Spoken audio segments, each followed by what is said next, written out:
In 1964, former President and Supreme Allied Commander Dwight D. Eisenhower was asked a simple question: who won World War II? He didn't name a general. He didn't name a politician. He didn't name a scientist from the Manhattan Project. He named a boat builder from New Orleans. His name was Andrew Jackson Higgins. Eisenhower said, "Andrew Higgins is the man who won the war for us." If Higgins had not designed and built those LCVPs, we never could have landed over an open beach. The whole strategy of the war would have been different. Think about the weight of that statement. The entire strategy of the Second World War, the liberation of Europe, the island-hopping campaign in the Pacific, the defeat of the Axis powers rested on a single wooden bottleneck. The Allies had the tanks. They had the men. They had the planes. But for the first 3 years of the war, they had absolutely no way to get them from a ship to the shore without capturing a massive fortified port. And the Germans knew it. Adolf Hitler called Higgins the new Noah. But to the U.S. Navy Bureau of Ships, he was something else entirely. A nuisance. A loud-mouthed, whiskey-drinking industrialist who was building boats for rum runners and oil drillers in the Louisiana swamps. They rejected his designs. They mocked his methods. They tried to shut him down. This is the story of how the United States Navy fought a war against its own salvation, and how a boat designed to jump over logs in a bayou became the key that unlocked the fortress of Europe.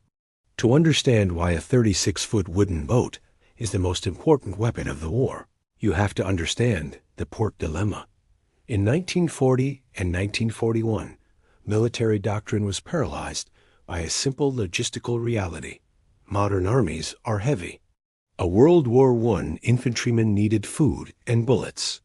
A World War II division needs tanks, trucks, jeeps, artillery, and thousands of gallons of fuel. You cannot swim a Sherman tank to shore. You cannot row a deuce-and-a-half truck in a dinghy. The conventional wisdom, held by every major military power on Earth, was that an invasion force must capture a deep water port within the first 24 hours. You needed cranes. You needed docks. You needed calm water. Field Marshal Erwin Rommel knew this. That is why the German Atlantic Wall was not a continuous wall. It was a series of heavily fortified strongpoints concentrated around the ports. Cherbourg, Le Havre, Antwerp, these were turned into festings or fortresses. The Germans reasoned that if they made the ports impossible to take, the Allies could never land heavy equipment. And if they couldn't land heavy equipment, they would be pushed back into the sea by the panzer divisions. It was a mathematically sound strategy. If the Allies tried to land on an open beach, they would be limited to light infantry. No tanks, no heavy artillery. It would be a slaughter. The United States Navy and Marine Corps had been wrestling with this problem since the 1920s. Their solution was lacking.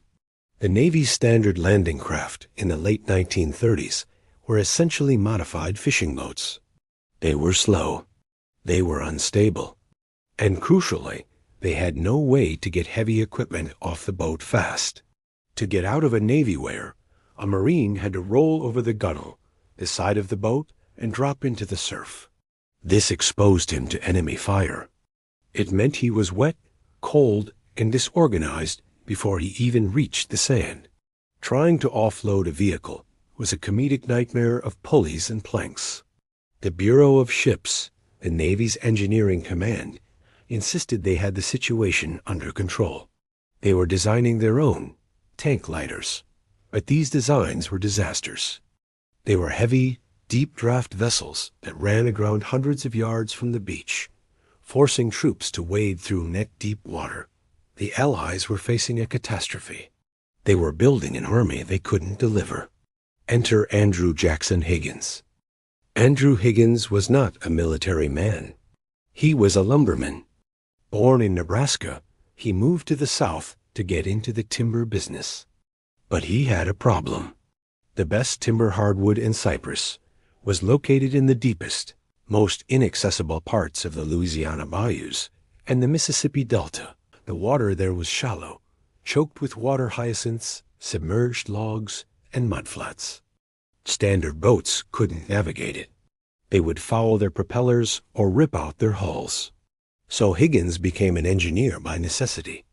He needed a truck that could drive on water. In the late 1920s and early 1930s, he perfected a design he called the Eureka. It was a masterpiece of pragmatic engineering. First, the bow. Instead of a sharp V-shape that cut through the water, the Eureka had a spoonbill, bow scooped up like a spoon. This allowed the boat to ride up and over obstacles, like floating logs or mud banks, rather than smashing into them. Second, the hull. It was a semi-tunnel design. The propeller was tucked up inside a recessed tunnel in the hull. This protected the prop from debris and, crucially, allowed the boat to operate in just inches of water. But the most important innovation was the material. Higgins didn't use steel. He didn't use heavy oak planks. He used plywood. Specifically, he used a bonded, waterproof plywood that was incredibly strong but lightweight. This made the boat fast and agile. It could run up onto a riverbank at full speed, slide over the mud, and then, using the reverse thrust of its protected propeller, back itself off into the water. Higgins found customers for his boat immediately. Oil prospectors loved them. Fur trappers loved them. And, if the rumors are to be believed, a very specific group of entrepreneurs loved them even more. This was the era of prohibition. Rum runners and bootleggers needed boats that could outrun the Coast Guard, navigate shallow inlets where larger government ships couldn't follow, and carry heavy loads of illicit cargo. The Eureka was perfect. There are persistent stories, never officially confirmed, but widely accepted in New Orleans lore, that Higgins sold his boats to the rum runners, and then turned around and sold faster, improved versions to the Coast Guard to catch them. It was the ultimate capitalist feedback loop. He was refining his design in a high-stakes game of cat and mouse on the Mississippi River. By the late 1930s, Higgins had the best shallow draft boat in the world, but the U.S. Navy wasn't interested. The conflict between Andrew Higgins and the Navy Bureau of Ships is one of the great untold battles of World War II. It wasn't fought with guns. It was fought with memos, shouting matches, and sheer spite. The Bureau of Ships was an insular, traditionalist organization. They believed that naval vessels should be designed by naval architects, not by a civilian lumberman from the swamps. They were obsessed with seaworthiness, in the traditional sense deep keels, heavy steel construction. They viewed Higgins' plywood boats as flimsy toys. Higgins, for his part, didn't help matters. He was bombastic, profane, and utterly convinced of his own genius. He publicly stated that Navy officers didn't know a goddamn thing about small boat design. He ignored protocol. He bypassed the chain of command. When the Navy requested designs for a landing craft, they specifically excluded the Eureka type. They wanted steel. They wanted conventional propellers. But the United States Marine Corps had a different opinion. The Marines were the ones who would actually have to die on the beaches. They had tested the Navy's standard boats and found them wanting. They were desperate for something that actually worked. In 1939, the Marines managed to get Higgins included in a fleet landing exercise. The results were humiliating for the Navy. The Bureau of Ships boats fouled their propellers, ran aground too far out, or swamped in the surf. Meanwhile, Higgins' Eureka boats ran circles around them. They hit the beach, offloaded men, and backed off effortlessly. The Marines were sold. But the Navy Bureau of Ships refused to concede. They dug in their heels.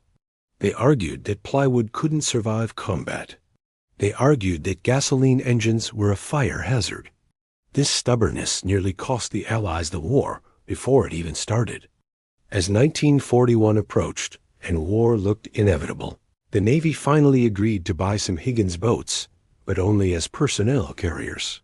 They still insisted that their own design would be used for the critical job of carrying tanks and vehicles. This set the stage for a showdown that would require the intervention of the future President of the United States. But first, the Eureka boat had one fatal flaw that needed solving. It was a spoonbill. It had a high, curved bow. To get out, soldiers had to jump over the side. For infantry, this was dangerous. For a jeep or a tank, it was impossible. The solution came from the most unlikely source: the Imperial Japanese Army. In 1937, a young Marine lieutenant named Victor Brute Krulak was serving as an intelligence officer in Shanghai, China. He watched the Japanese invasion of China with a keen eye. He noticed something the Navy brass had missed. The Japanese were using a landing craft with a unique feature: a retractable bow ramp. The front of the boat simply dropped down, allowing men and trucks to roll directly onto the sand. It was the Daihatsu-class barge.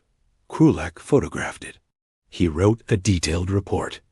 He sent it back to Washington, screaming that this was the future of amphibious warfare. Washington filed it in the trash. Krulak later discovered his report had been filed away with a note, dismissing it as the ravings of some nut-out in China. But Krulak didn't give up. Years later, stationed in Quantico, he met Andrew Higgins. He told Higgins about the Japanese ramp. Higgins didn't file it away.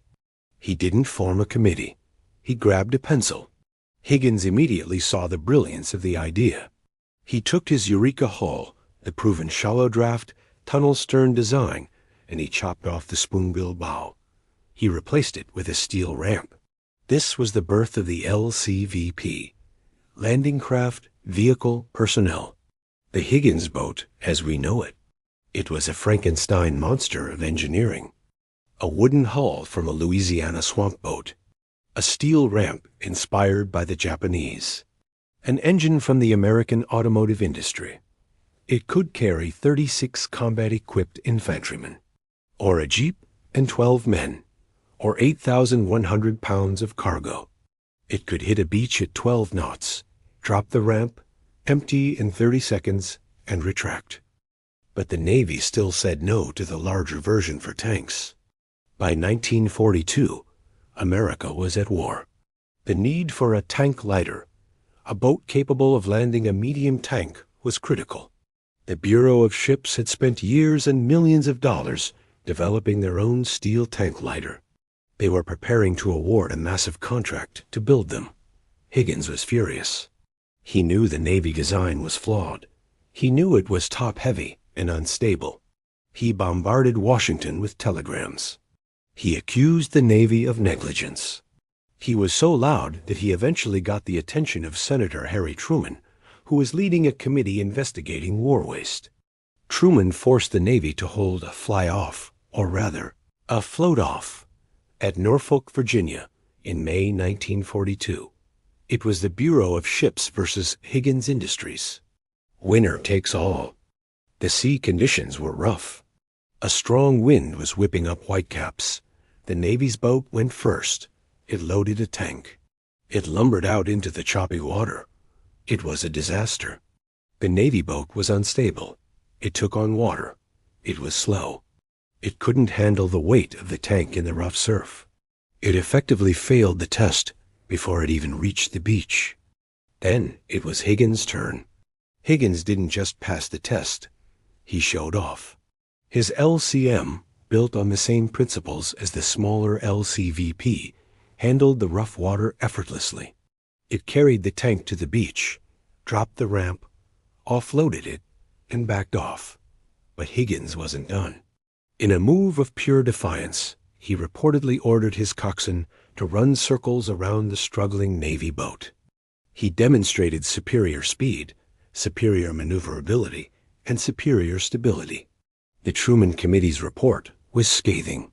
They cited the Bureau of Ships for negligence and willful misconduct. They ordered the Navy to adopt the Higgins design immediately. This was the turning point. The Swamp Fox had defeated the admirals. Now he just had to build the fleet. Winning the design war was one thing. Building enough boats to invade a continent was another. Higgins Industries exploded in size. In 1938, Higgins had fewer than 75 employees.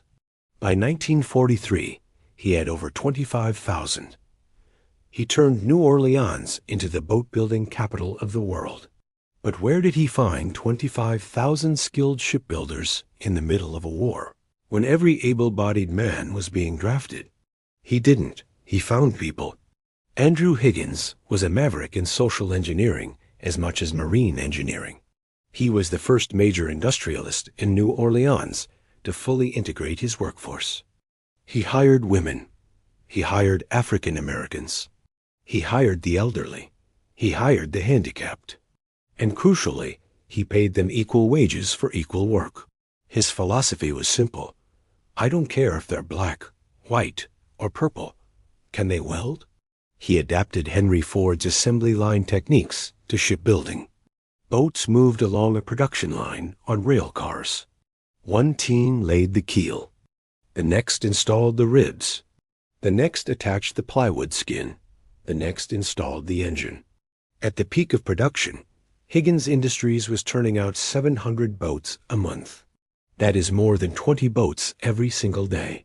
By the end of the war, Higgins Industries had produced 20,094 boats. To put that in perspective, 96% of the entire United States Navy fleet personnel craft were designed by Higgins. Think about that number, 96%. The man who won the war wasn't fighting on the front lines. He was fighting in a factory in New Orleans, armed with a bottle of whiskey and a terrifying deadline. But the true test of his creation wouldn't happen in the warm waters of the Mississippi. It would happen in the cold, gray hell of the English Channel. June 6, 1944, 0630 hours, off the coast of Normandy. The plywood fleet is about to meet the Atlantic Wall. By 1943, the Second World War was a conflict of steel. Steel tanks, steel ships, steel bombers, steel shell casings. The Axis powers believed that superior metallurgy was the key to dominance. And yet, the spear tip of the Allied invasion, the very first object to touch the sands of Fortress Europe, was not made of steel. It was made of wood. To the German engineers who examined captured LCVPs in North Africa, the construction seemed almost primitive.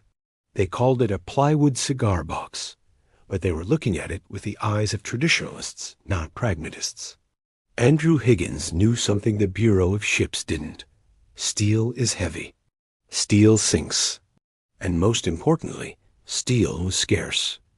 Every ton of steel put into a landing craft was a ton of steel that could not be put into a Sherman tank or a Liberty ship. So Higgins bet the war on bonded plywood. This wasn't the plywood you buy at a hardware store. This was a technological marvel of the 1940s.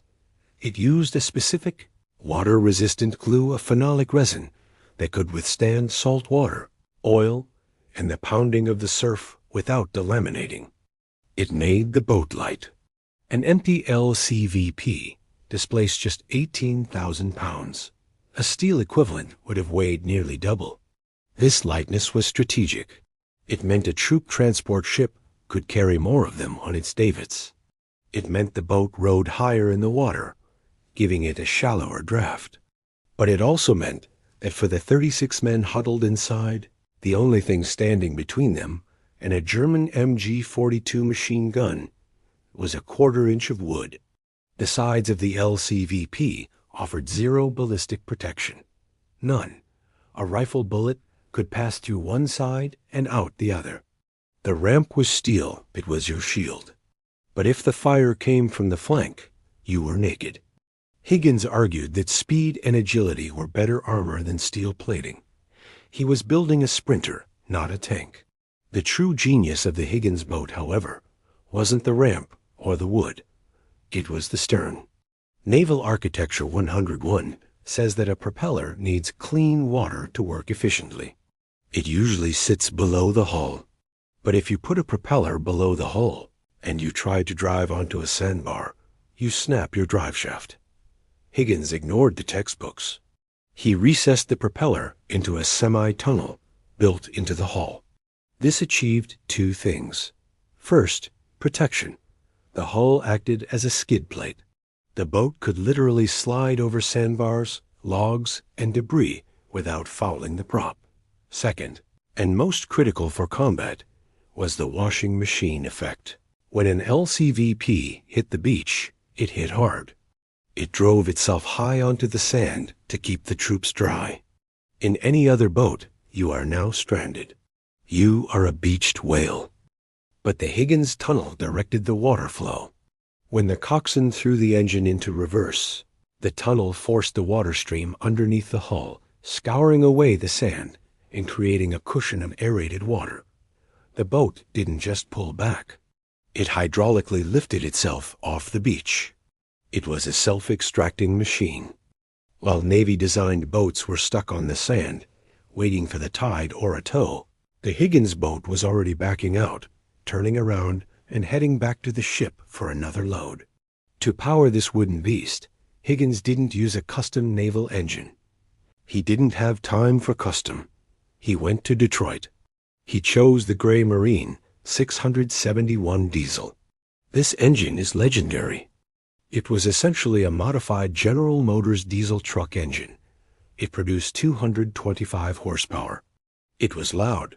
It vibrated enough to rattle your teeth, and it was virtually indestructible. Why diesel? Because gasoline explodes. In the Pacific, Japanese barges used gasoline engines. A single tracer round would turn them into floating crematoriums. But diesel fuel is hard to ignite. You can shoot a hole in a diesel tank, and it will leak, but it probably won't explode. The 671 gave the LCVP a top speed of 12 knots. That's about 14 miles per hour. It doesn't sound fast, but when you are carrying 8,000 pounds of cargo through 4-foot swells, 12 knots feels like a speedboat. The reliability of this engine meant that Allied commanders could calculate logistics with mathematical certainty. They knew that if they launched 100 boats, 99 of them would run. But the most important component of the LCVP wasn't made of wood or steel. It was flesh and blood. It was the coxswain. We often focus on the infantryman, the 36 souls huddled in the well deck, praying, vomiting, checking their rifles. But the man driving the boat had the worst job in the entire invasion force. The design of the LCVP forced the coxswain to stand at the very rear on a raised platform to see over the bow ramp. While the troops crouched behind the armored gunwales, the coxswain stood tall. He was the silhouette. He was the target. If the coxswain died, the boat turned sideways. It broached. It capsized. Everyone died. Who were these men? Thousands of them were United States Coast Guardsmen. The Navy realized early on that they didn't have enough sailors who knew how to handle small boats in rough surf, but the Coast Guard did. They had been launching lifeboats into storms for a century. These men were trained in a hurry. They were taught the Higgins wiggle, the violent steering maneuver used to break the suction of the sand when retracting. They were taught to read the waves, to time the surf, to drop the ramp at the exact moment the boat grounded, so the men weren't jumping into 10 feet of water. A bad coxswain meant a drowned platoon. A good coxswain meant 36 dry rifles on the beach. The psychological pressure was immense. You are 19 years old. You have 36 lives in your hands. You are driving a plywood box into a wall of machine gun fire. You cannot duck. You cannot hide. You must hold the wheel steady until the last man is off. And then you have to do the hardest thing of all. You have to back up. You have to turn around, exposing your unarmored broadside to the enemy. And you have to go back to the ship to do it all over again. Some coxswains on D-Day made 6, 7, 8 trips. They saw the carnage of the first wave, and they went back for the second and the third. The Allies knew that the Higgins boats were disposable. They were built to be used up. The life expectancy of an LCVP in the first wave of an opposed landing was measured in minutes. But because they were made of plywood, because they were cheap, And because Higgins had turned his factory into a river of production, the Allies could afford to lose them. The Germans built wonder weapons, super heavy tanks, jet fighters, V-2 rockets. They were exquisite, expensive, and rare. Americans built good enough weapons. The LCVP was the ultimate good enough weapon. It leaked. It was uncomfortable. It was flimsy, but there were 20,000 of them. It was the industrialization of the shoreline, a conveyor belt of men and material that simply overwhelmed the defensive capacity of the Wehrmacht. And the man running the conveyor belt was Andrew Higgins. But his biggest fight wasn't with the Germans.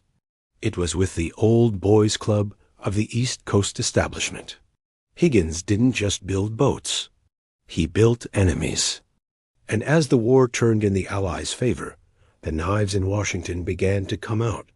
If you want to understand the true cost of the Higgins solution, you have to look at the morning of June 6, 1944. On paper, the LCVP was a masterpiece of mass production. In the water, it was a terrifying paradox.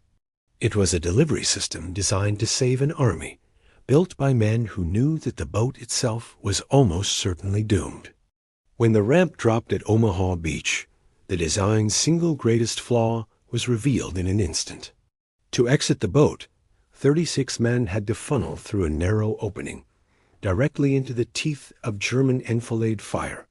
The boat's plywood sides, which made it light enough to ride the surf, offered less ballistic protection than a garden fence. German MG-42 machine gunners quickly learned that they didn't need to aim over the gunnels. They could shoot through the hull. Veterans speak of the sound, not the ping of metal on metal, but the dull, splintering thud of high-velocity rounds tearing through mahogany and flesh. Yet the system worked. Not because the boats were invulnerable, but because they were relentless. Andrew Higgins had built enough of them to absorb the losses.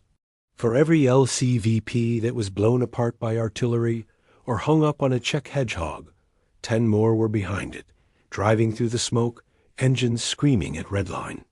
The Germans could kill the lead boat. They could kill the second. But they could not kill the industrial capacity that produced them. It was a victory of logistics over ballistics. But while the Higgins boat was conquering the Atlantic Wall, it was facing a very different and much deadlier test on the other side of the world. In the Pacific, the geography of war was fundamentally different. In Europe, you hit sand. In the Pacific, you hit coral. And it was here, at the Battle of Tarawa in November 1943, that the shallow draft revolution hit a wall of physics. Marine planners knew the Higgins boat drew about 3 to 4 feet of water when fully loaded. They calculated the tides. They believed the LCVPs would float over the fringing reef and drop the Marines on the beach. They were wrong. Nature played a cruel trick. A neap tide, and the water refused to rise. One by one, the Higgins boats slammed into the jagged coral reef hundreds of yards from shore. They were stuck. The ramps dropped not onto sand, but into deep water. Marines were forced to wade nearly 700 yards through chest-high water, under withering Japanese machine gun fire. It was a slaughter. This moment proved that even the most brilliant design has limits. The LCVP was a master of the surf, but it was not a master of the reef. This failure accelerated the use of the Amtrak, the LVT, which could crawl over the coral. But the Higgins boat didn't disappear. It adapted. It became the workhorse of the rear area, shuttling millions of tons of supplies from the Liberty ships to the secured beachheads, feeding the insatiable appetite of the island-hopping campaign. However, the most audacious chapter in the history of the Higgins boat didn't happen at sea. It happened 200 miles inland, in the heart of Western Europe. By March 1945, the Allied armies had reached the Rhine River, the last great natural barrier protecting the German heartland. All the bridges had been blown. The Wehrmacht believed the wide, swift river would stall the Allied advance for weeks, giving them time to regroup. They assumed the Americans would have to build heavy bridges under fire, a slow and bloody process. They never imagined the United States Navy would decide to go for a drive. In one of the most surreal logistical feats of the war, the Allies organized Task Unit 122.5. They took massive 50-foot LCMs and 36-foot LCVPs, hoisted them onto gigantic Dragon Wagon tank transporters, and drove them across France and Belgium. Imagine the sight for a German villager in 1945. A convoy of trucks, stretching for miles, carrying a naval armada through the streets of a landlocked town. They had to bulldoze houses to get the boats around tight corners. They cut down avenues of trees, but they kept moving. When they reached the Rhine, the Germans were stunned. They weren't facing a bridging operation. They were facing an amphibious assault, hundreds of miles from the ocean. The Navy on the Rhine launched their Higgins boats into the river. The current was fast, the water was cold, and German artillery was zeroed in. But the coxswains, many of them, the same Coast Guard boys who had survived Normandy, knew exactly what to do. They ferried tens of thousands of troops and tanks across the river in a matter of days. The Higgins boats turned the Rhine from a barrier into a highway. It broke the back of the German defense. General George Patton, watching the operation, famously urinated into the Rhine as he crossed, a final gesture of contempt for the impassable barrier that American logistics had turned into a minor inconvenience. By the end of the war, Higgins Industries had produced 20,094 boats. Eisenhower's claim that Higgins won the war was not hyperbole. It was an acknowledgement of a simple strategic truth. The Allies didn't just outfight the Axis, they outdelivered them. But for Andrew Higgins, the peace would be far less victorious than the war. The man who had bullied admirals and ignored bureaucrats found that in peacetime, the bureaucracy strikes back. With the war over, government contracts were canceled overnight. The labor unions, which he had battled and bargained with, struck his plants. The new Noah watched his industrial empire dissolve. He died in 1952, a man whose company essentially ceased to exist, but whose legacy was rusting on the beaches of 5 continents. Today, if you look at a modern military landing craft, or even a civilian vehicle ferry, you will see the DNA of the Higgins boat: the bow ramp, the shallow draft, the tunnel stern. It is a design that remains virtually unchanged, because in the brutal calculus of amphibious warfare, you cannot improve on perfection. Andrew Higgins proved that the most dangerous weapon in war isn't always a gun. Sometimes it's a piece of plywood, a bucket of glue, and a man crazy enough to tell the Navy they're doing it wrong.